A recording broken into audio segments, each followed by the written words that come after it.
Ladies and gentlemen, our program will begin in just a moment.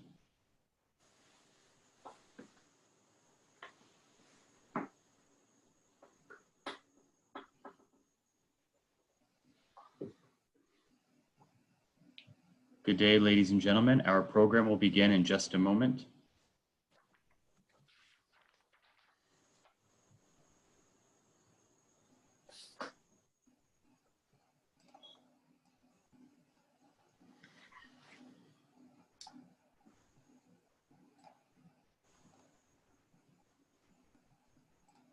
Good day, ladies and gentlemen. Our program will begin in just a moment.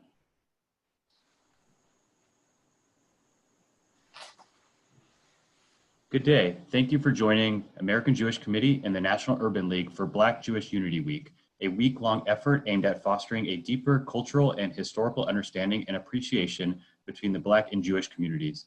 Today, we are delighted to be joined by National Urban League President and CEO Marc Morial and AJC CEO David Harris, who will engage in a wide-ranging conversation on racial injustice in the United States, the fight against anti-Semitism and all forms of hate, and today's need for a strong Black-Jewish relationship. Our conversation will be moderated by Bel Yoeli, AJC's Chief of Staff and Chief Innovation Officer. After we hear from our panel, we will take your questions. You may email your question to questions@ajc.org, that's questions plural, or use the Q&A chat feature in Zoom. But before turning it over to you, Bel, I'd like to welcome our dear friend, Congresswoman Brenda Lawrence, co-founder and co-chair of the Congressional Caucus on Black-Jewish Relations, to provide some opening remarks. Congresswoman Lawrence, thank you for joining us, and I turn the floor over to you. Thank you so much, and good morning to everyone. In celebration of the ties between the American Black and Jewish communities, the American Jewish community today is hosting this event, and I'm very, very proud to be here. As you know, I'm a congresswoman from the state of Michigan. I represent the Michigan 14th District. And this week, how appropriate, is dedicated to celebrating our shared history, learning how to better support one another when it comes to fighting bigotry. When my colleagues and I established the Congressional Black Caucus, we did so because we wanted to raise awareness about racism and anti-Semitic activity in society, and to advocate for joint concerns. Let's talk about the history, the shared history of the Jewish and Black community. We all know that the history of the Jewish community unfortunately includes the history of the Holocaust, and that we understand also that the history of the Black community includes slavery, a time when a country implemented laws and policies. That's what's so unique about this shared history, that the attack upon us as a people was administered through a government that said it was okay and it was the law, and they used law enforcement and media to support it. And so during the civil rights movement here in America, when the Jewish community saw the just repeated racism of Jim Crow, locked arms with the Black community. And I just so often want to use the platform when I'm giving it to talk to my collective Black and Jewish community, is that we didn't only lock arms, we were committed, because we knew injustice to one was injustice to all. That racism on one group, if not today, are we tomorrow? And that the intolerance must be a consistent desire and effort that we join together. So I went to, at that time, God rest his soul, John Lewis, who I knew had lived this period, and talked to him about my desire to raise awareness on a government level. Because to me, that was the most troubling or disruptive part of racism, is when there is a movement within a government to enforce it. And John Lewis immediately said, I can't believe we don't already have a Black Jewish caucus in Congress. He said, absolutely. So he was one of the 5 um, founding members, and I wanted it to be bipartisan. So Will Hurd, who's an African American Republican, and also we have one Republican Jewish member, and we came together with Debbie Wasserman Schultz, myself, and John Lewis, and we formed the Black Jewish Caucus. What was so amazing is that the night of the kickoff of establishing the caucus, the room was packed, and everyone said they'd never seen a caucus have such an amazing turnout. And it sparked a lot of conversations. And there were some people saying, well, why are you doing this? You know? And I said, because if we don't learn from our history, if we don't continue to educate and to stand up and make sure that our internal policies are not yielding toward discrimination, racism, and if we don't have a format to raise our voices when we see this happening, are we really doing our jobs and living true to our values? I wanted to also say in my district, just to give you a little background of why I am so committed to this, I started in politics on the school board. So I live in a city that has a, excuse me, a very rich and strong Jewish community. And we partner with our Jewish schools. I have 4 Jewish schools in a community of 80 people. And so, and synagogues, the largest synagogue in Michigan is located in my district. And the Jewish Community Center, all of these things are located in my city. So I was uniquely connected to the Jewish community, went on to school board and then mayor of the city for 14 years. And so during that time, just seeing the culture, visiting Israel over 5 times now, visiting the Holocaust Museum in Washington and my district in Farmington Hills and in Israel, to have the beauty of a Black history, African American history museum. It was brought to my attention when we were planning it. He said, do you realize that we understood the importance of a Holocaust museum as part of our mission to combat anti-Semitic behavior, to re-fortify that the history has taught us a lesson that we never want to go there again. And when we built the African American Museum, I can't tell you how proud I was to have that opportunity again in American history to show us how government, policy, and laws can have a direct impact on racism in our country. We all know that, if I have to bring awareness to the fact that healthcare in America for the African American community is the latest form of just exposure of bias and racism and bigotry. Maternal mortality, Black women die at a higher rate than any other group or women. The fact that we died more from COVID and affected more.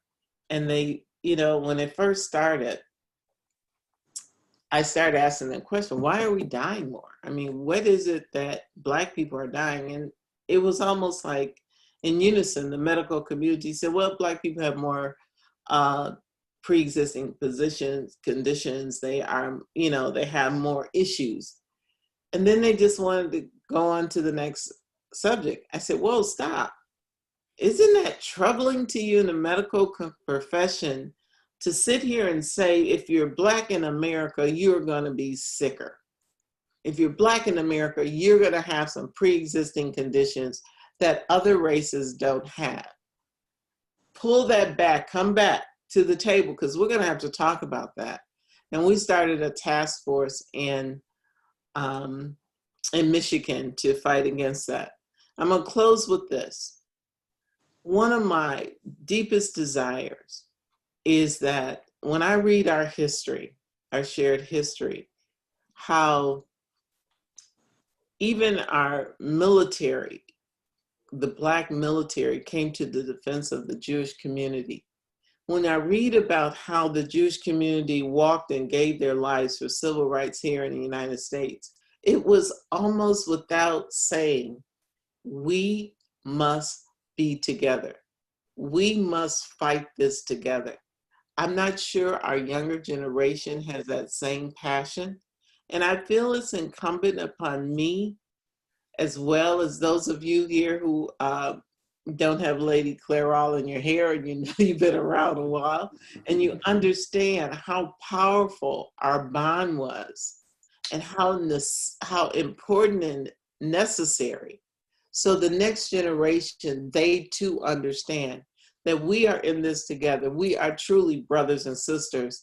Our blood has been shared for both of us from the Jewish community for the Black and the Black community for the Jewish. So I just want everyone here to know that I celebrate this week. I am so proud to be a part of this discussion, and to everyone, be safe, and I hope to see you soon. Thank you. Thank you so much, Congresswoman Lawrence. We can't think of a more appropriate speaker to kick off this entire week of Black Jewish Unity. Thank you for being a champion of this cause and for a good friend of all of ours. So thank you very much.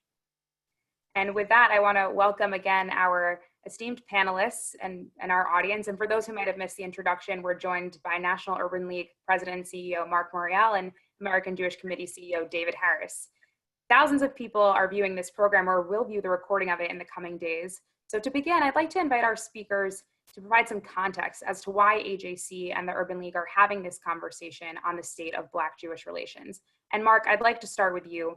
Tell our audience, for those who might not know, about the Urban League, the priorities of the organization, and why the Urban League feels that this Black-Jewish conversation is a priority in this moment. Well, let me first of all thank you, and I want to thank AJC and David Harris and the entire leadership team at AJC for inviting us to be a part of this Black Jewish Unity Week. Congresswoman Lawrence, I think succinctly described many of the reasons why a week like this is so important, and why the effort in the Congress with the new Black Jewish Coalition Caucus is timely and imperative. I want to add a few thoughts about the National Urban League for those who may be watching and those who may not know much about us. Back in 1910, when we were founded, it's noteworthy that Jewish American economist Edwin R. A. Seligman served as the first chair of the board of the National Urban League. So our joint history goes all the way back to our founding in 1910. Since being founded in 1910 as an advocacy and service organization focused on Black migrants, those who were arriving in New York City, and ultimately in many cities of the North, who were arriving with the promise of opportunity, fleeing the South, fleeing the end of Reconstruction, fleeing the Ku Klux Klan, fleeing the decline of the cotton economy in many states, and transitioning to the North, looking for the new found industrial opportunities in the plants and factories that were sprouting up. We have been, since then, an organization focused on, one, providing direct services to people, and number two, being an important thought leader and civil rights advocate in American life. Throughout those now 110 years, all the way back to 1910, one of our charges has been to build alliances with those that share our values, alliances with those who understand the role that racial bigotry, religious bigotry, exclusionary public and private policies have had on the American existence. So from the very beginning and throughout, we've been focused on building important alliances. There's no alliance more historic nor more important than the alliance between Black Americans and Jewish Americans. Congresswoman Lawrence talked about the shared history of racial and religious violence. For Black Americans, it's been rooted in segregation, and before that, slavery, and in the terror of lynching, and now in what we see in the way in which many police operate in many of our major American cities. For Jewish Americans, it's been the awful scourge and the terrorism of the experience with the Holocaust. But even before that, the religious bigotry that many Jews have faced in the United States as they became a part of this country from its very founding, and many others have come here over the years, coming to the United States looking for opportunity.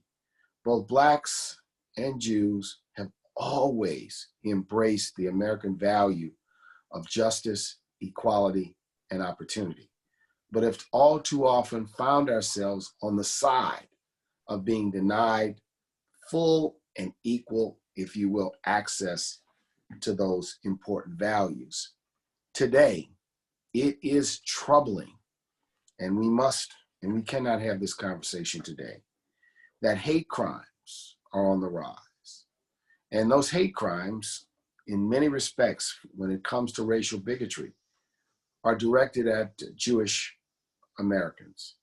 When it comes to racial bigotry, are directed at African Americans. Yes, also directed at those who are Muslim and those who are Latino and those who are LGBT, of course. But the numbers tell a painful story that here we are in 2020, and our communities still face that. By coming together, we're sending a message to the Black community and to the Jewish community. But we're sending a message beyond. We're sending a message to the nation. And the message we're sending, it is time to end hatred in America. It is time to overturn racism in America.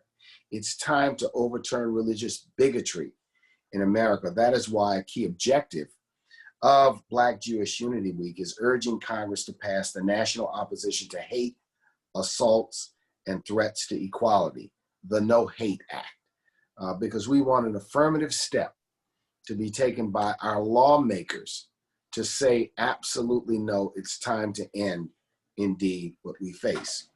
But I'd also share a few personal reflections. Growing up in the South, in New Orleans in the 1960s, as a child of two civil rights activists, the first opportunity I had to swim took place at the Jewish Community Center in New Orleans.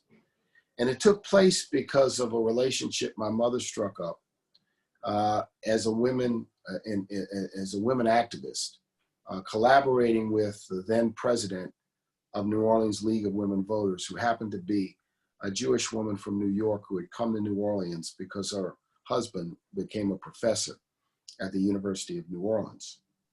And this woman, a friend of my mother's, sought to help my mother join the League of Women Voters in 1963 and 1964. My mother was denied the right to join that organization and went on to create our own organization, Louisiana League of Good Government. Nonetheless, this woman's incredible passion for justice caused her one day to say to my mother, "Sybil, I'm taking your children to swim today." And in we walked to the Jewish Community Center. And she said to my mother, "I dare anybody to say no or to put us out. We're absolutely going to push the envelope." So in the New Orleans that I grew up in, many of the leaders of the Jewish community were closely tied to the civil rights leadership in New Orleans at that time, working to end segregation, working to end religious bigotry. And I think as we celebrate Black Jewish Unity Week, we have some work to do to educate emerging generations of leaders, emerging generations of people and citizens, both in the Black community and in the Jewish community and the community at large, about the shared relationship between African Americans and Jewish Americans in this country. I would also add that many Jewish Americans and Jewish American organizations were early supporters of historically Black colleges and universities in this country, supporting these universities from a financial standpoint when they were fledgling, seeking to gain their footing, seeking to become the kind of institutions that we celebrate today. So we have work indeed to do, but today what I hope is we're sending a powerful statement, and that statement is no more. That statement is not anymore. That statement is we're going to end racism, we're going to end religious bigotry, and we're going to embrace it as the challenge of this generation. So Black Jewish Unity Week is about that. It's about an unequivocal public statement.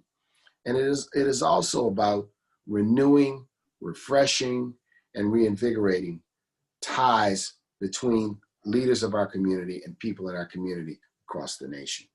Thank you. Thank you so much, Marc, for those. You gave us a lot to think about in your opening remarks, really powerful. David, let me ask you to chime in both from the AJC perspective and our engagement in this work and some of your reflections and your history on this topic.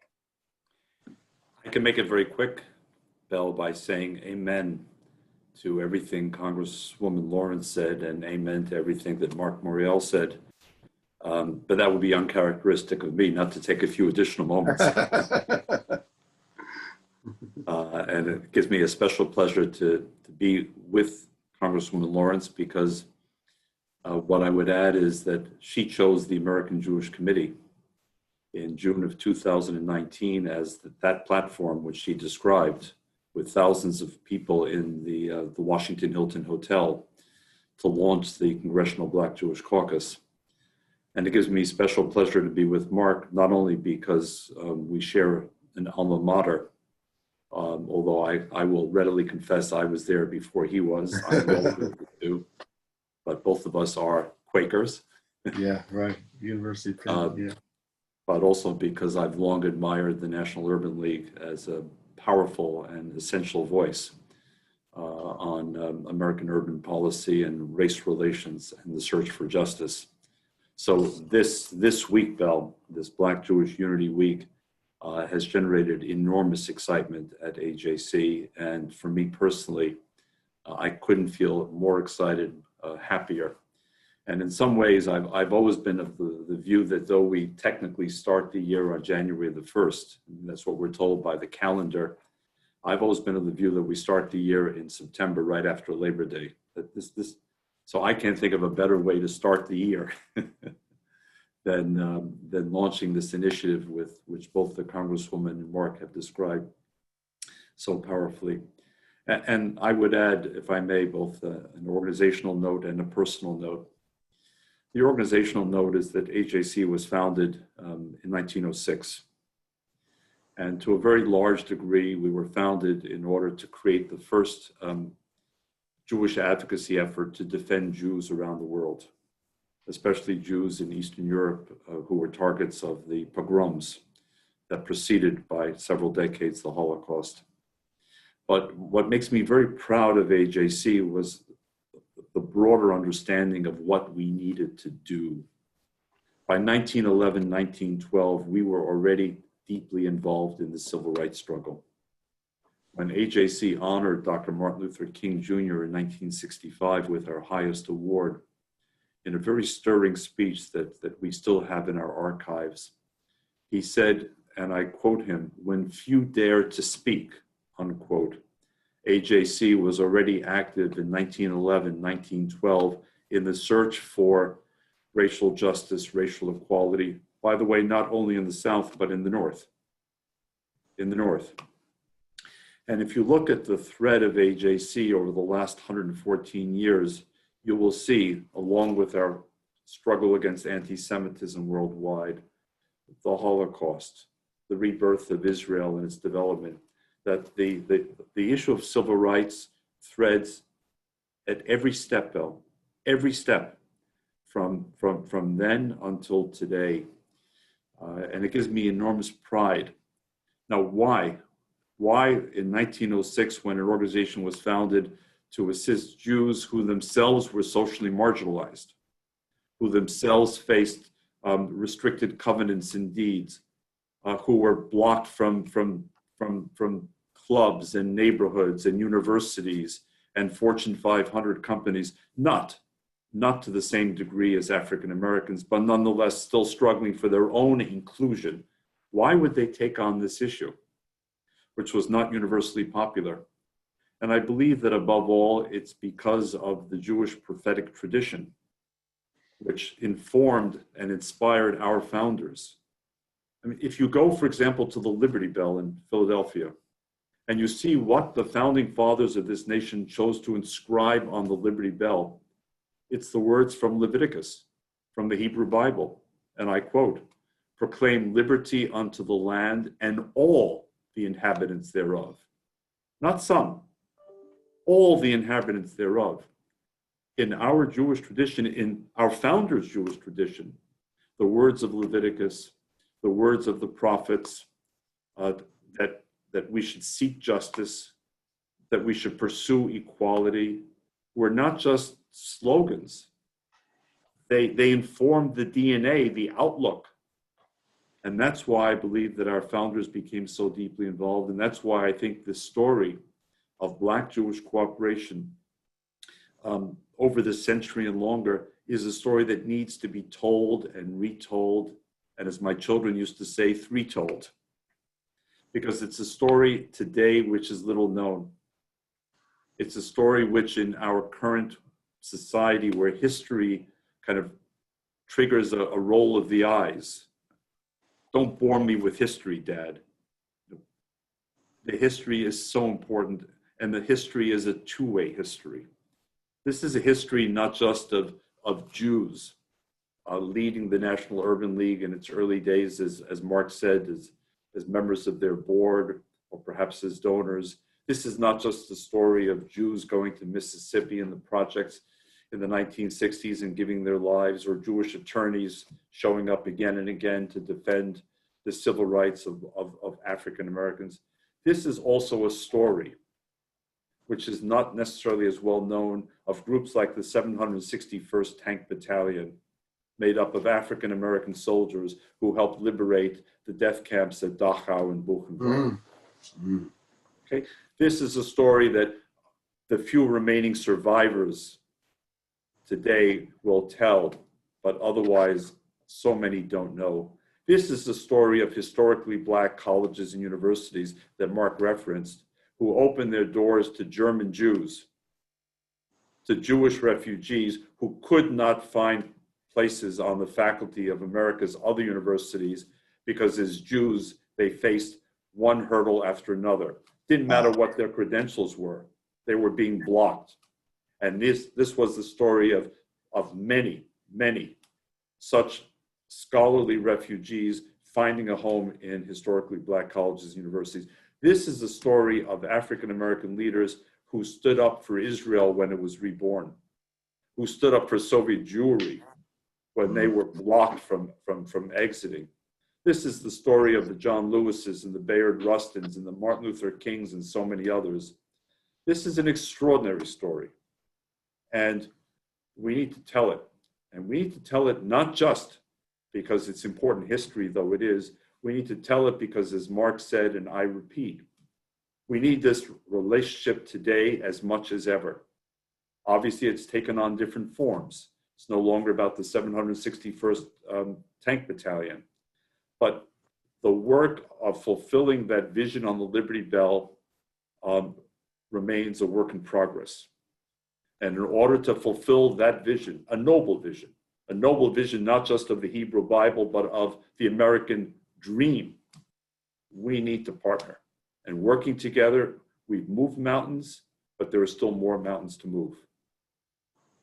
Thank you, David. And picking up on the importance of the theme of history, I'm going to ask you both one more question that looks backwards so we can move forward, but I'm going to ask you both to be brief if possible. And Marc, I think that's a hint, Marc, to both of us. what we want to cover. Marc, you touched on your personal experience, and I'd like to ask you to elaborate on that. You know, looking back, are there personal successes or failures that you can identify on the topic of Black-Jewish relations? And of course, you served as mayor of New Orleans. Excuse me. Did you have contact with the local Jewish community there? Were there any issues that came up and perhaps experiences that you learned from? You know, it was a working relationship forged between my administration and leaders of the Jewish community in the 1990s. And, you know, my father served as mayor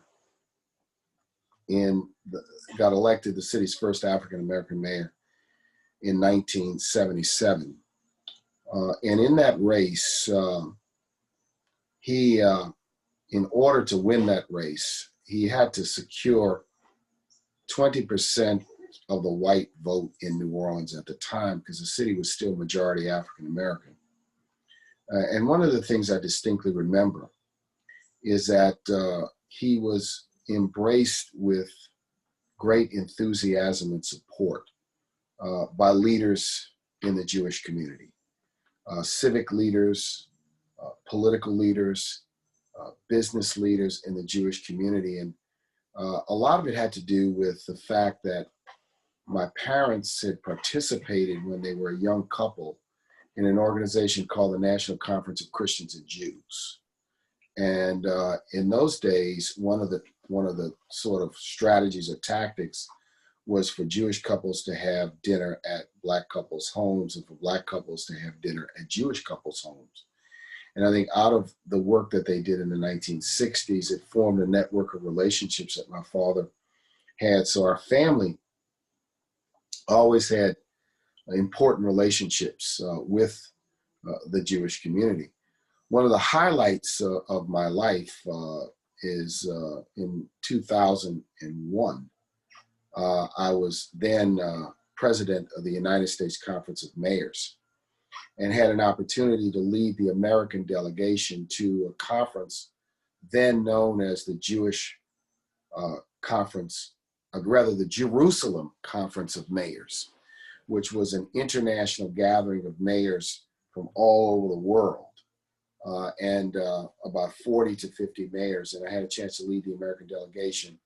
And my wife and I my wife's a journalist, spent about a week in Israel. And it was a motivating and moving trip for us to learn and to visit so many important, you know, historic sites.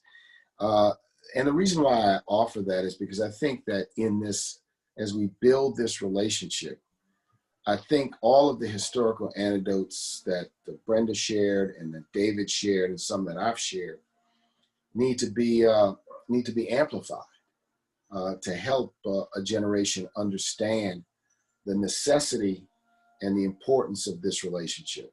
And then the final thing I'll say is also the necessity and the importance in this work for racial justice today for us to build a strong set of alliances, cross-cultural, cross-racial, cross-religious, so that we understand that the strength of America in the 21st century will come from those alliances and those shared values and some of the shared, if you will, elements of suffering that the communities have experienced.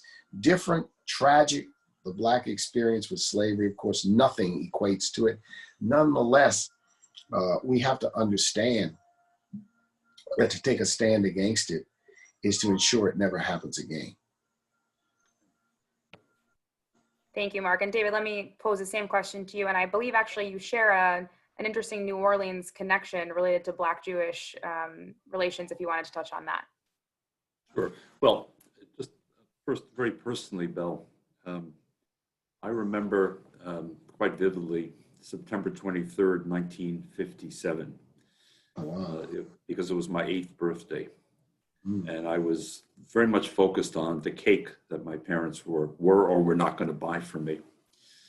But something else happened that day, which was a lot more memorable and striking to me. I don't remember, by the way, now what cake it was, but I do remember this. It was a day when 9 African-American teenagers were to be escorted to the Central High School in Little Rock, Arkansas. Oh, yeah. Mm-hmm. It was one of several attempts to allow those children to not only enter the school, but to matriculate and to study at the school.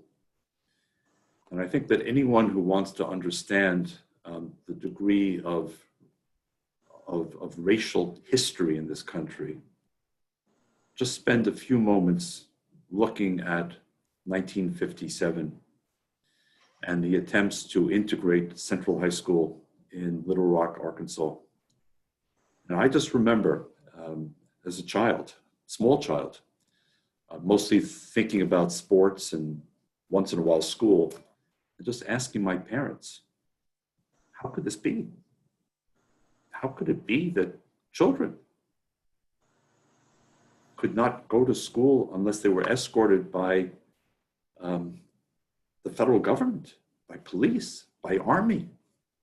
And by the way, as I learned, the next year, Governor Orville Forbes, who was the governor of Arkansas, actually shut down the schools of Little Rock to prevent children from attending the public schools because he was so resistant to integration. And by the way, he was not alone.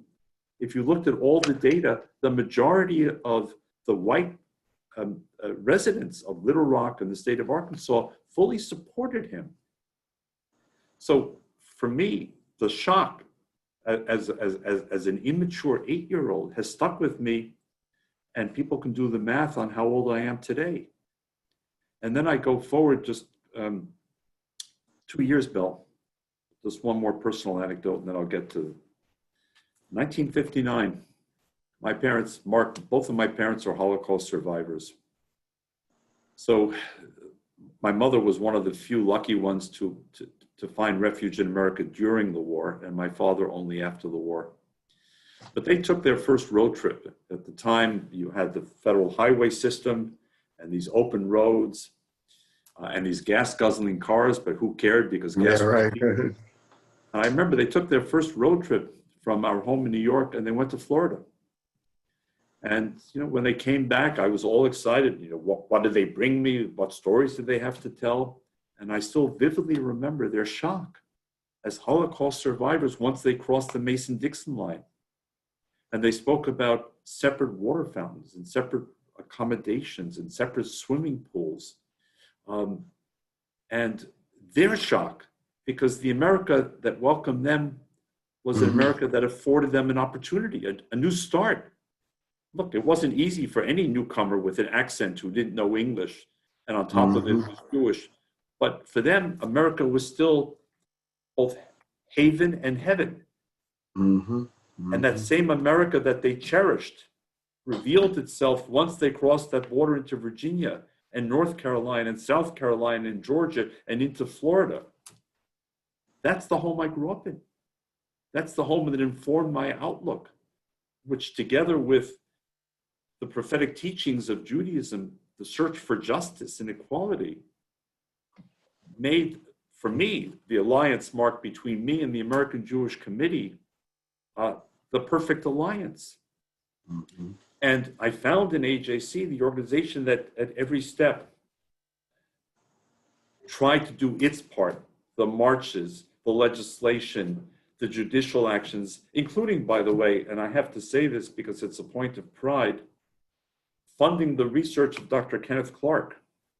Oh, yes. That informed arguably the single most important Supreme Court decision of the 20th century, Brown v. Board of Education, where Dr. Clark's research was cited by the 9 justices in their unanimous decision. And it was the American Jewish Committee that supported the research of Dr. Clark and that said separate but equal is separate and unequal, not to mention unconstitutional. So fast forward now to Hurricane Katrina. Mark from New Orleans, of course, has I'm sure, much more powerful and vivid memories than I, who came to visit on a couple of occasions simply to want to show our support. And Mark, we did a couple of projects there because we wanted to do something tangible. You know, in America, talk is cheap. Everyone's ready to talk. Everyone's ready to express commiseration and sadness and solidarity. But how many people are prepared to walk the walk? And we wanted to do at least our little something. So we did 2 projects in New Orleans.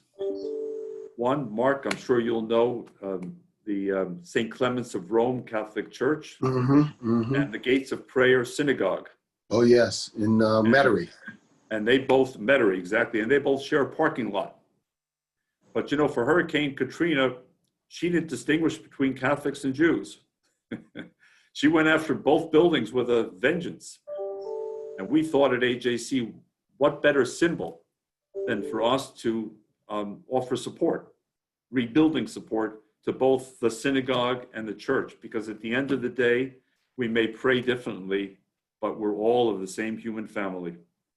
And so you will find at Gates of Prayer and St. Clements of Rome, plaques on the wall that talk about our support. And Mark, Dillard University and Xavier University were also very hard hit. Yes, yes. And again, we wanted to show our tangible support, so we went to both universities. I had the privilege of meeting with some of their administrators, and I want to show here, I don't know how well it's going to be, probably won't be seen well, but I guess it's not being seen well because of the backdrop, but this is from Dillard University, presented to AJC in January of 2010 as a gesture of appreciation for our support. And lastly, to the earlier point, beyond that, we wanted to use Hurricane Katrina to build a new generation of Black and Jewish allies and partners. So we brought several young leadership groups from AJC, we call them Access, to New Orleans from across the country to meet with young African Americans after Hurricane Katrina to ask the question, what can we do together? So we need to build because the politicians are making it hard for us to fulfill the vision. And we need to build because every once in a while, Mother Nature expresses her anger at the state of the world. So in all of these places, Belle, we've been looking for opportunities to teach, to connect, to bind, and to reaffirm. That's fantastic. Thank you. Thank you, David. I want to move to the present and then try to sneak in a couple audience questions if we have time. I know we're making it difficult for you, Belle. That's okay. It's important.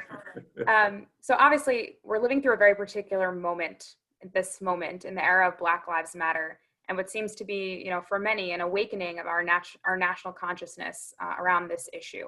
Mark, I want to ask you, obviously, the Black community does not speak with one voice, just like the Jewish community does not speak with one voice. But if you had to describe it, what does this current moment mean to the Black community? And what do you want, especially Jewish allies listening on this call, to understand about the significance of this moment and what lies ahead? Well, thank you very much for the question. It's in many respects, on one hand, it's a reckoning that notwithstanding the work of really the last 150 years, the post-Civil War era, the modern civil rights movement, notwithstanding that, the real impact and vestiges of America's legacy with racial injustice is still with us today. And it manifests itself most visibly in the treatment that Black men have historically and continue to receive at the hands of police, at the hands of law enforcement. It's stunning to think that there have been 1,000 Black men shot unarmed Black men shot by the police in the last less than a decade. And that less than 1% of those police officers have met any degree of accountability. So it's visible in George Floyd, in Jacob Blake, in Rayshard Brooks, in Trayvon Martin. But beyond that, the disparities in American life, in health, education, economics, are too stark, they're too real, they're highly documented, and they are not normal, they are abnormal to see them exist 50 years after the civil rights days of the 1960s. So it's a day of reckoning, but it's a day and a time of opportunity. The idea that, okay, let's understand, but let us not allow this to simply be a moment where there's momentary outrage, gestures of both empathy and gestures of compassion, but let it be a time when the empathy and the compassion become actually actionable to bring about meaningful and real change. I take this moment to share a personal reflection because I think it's important to the response. I received a letter about 6 weeks ago, a personal handwritten letter 6 weeks ago, from someone I went to middle school with in New Orleans. The middle school I attended in New Orleans, when I joined the school in 5th grade, I was one of the first 2 Black students to attend the school.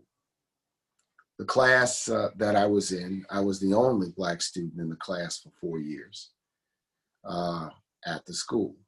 This letter came from another student at the school who writes me a personal letter apologizing to me for, quote, racially bullying me when I was a 10, 11-year-old student at that school.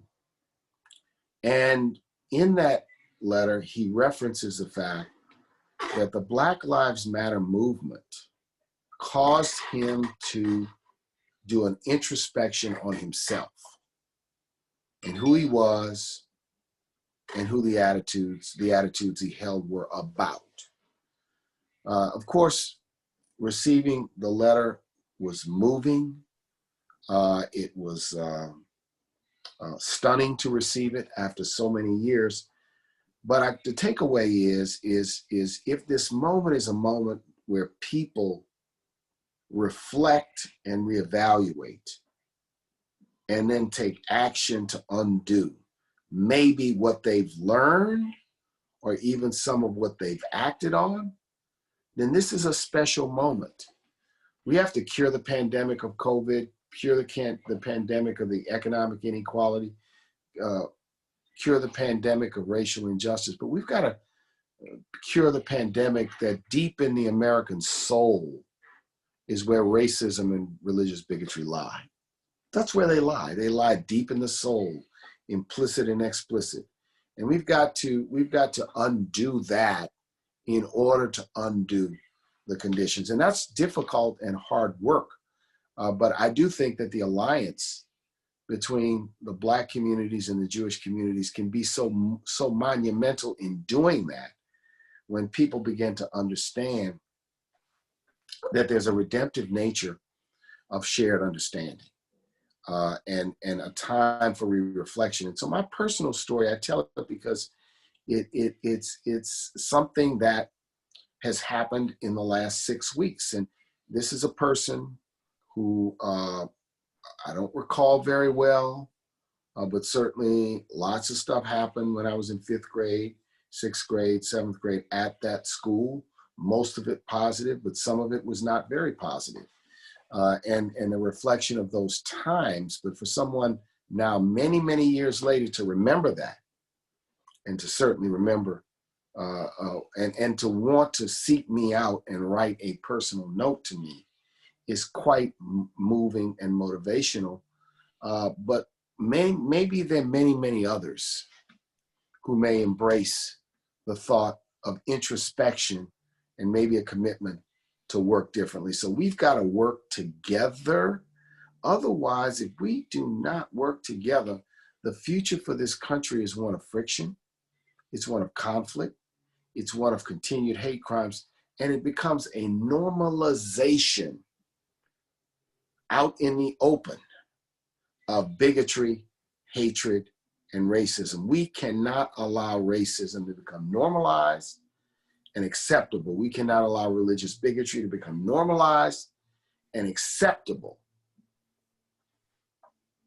Thank you, Mark. David, let me ask you, I know Mark touched on some themes that are near and dear to your heart in terms of not only the Jewish reaction to this moment, but the concerns about the fabric of American society. And just trying to work in an audience question here, let me add, obviously in some of the tougher aspects of this conversation, especially recently, there have been some tough dynamics here between the Jewish and the Black community, with instances of on the Jewish side, anti-Semitism, and on the other side, within the Jewish community, anti-Black racism, that acknowledging that these prejudices have existed and have come to the forefront. So perhaps you can touch also from the Jewish perspective and the reality of dealing with those concerns in this moment of the Black Lives Matter era. I'll try, Bella. I'm also mindful that we're close to the witching hour.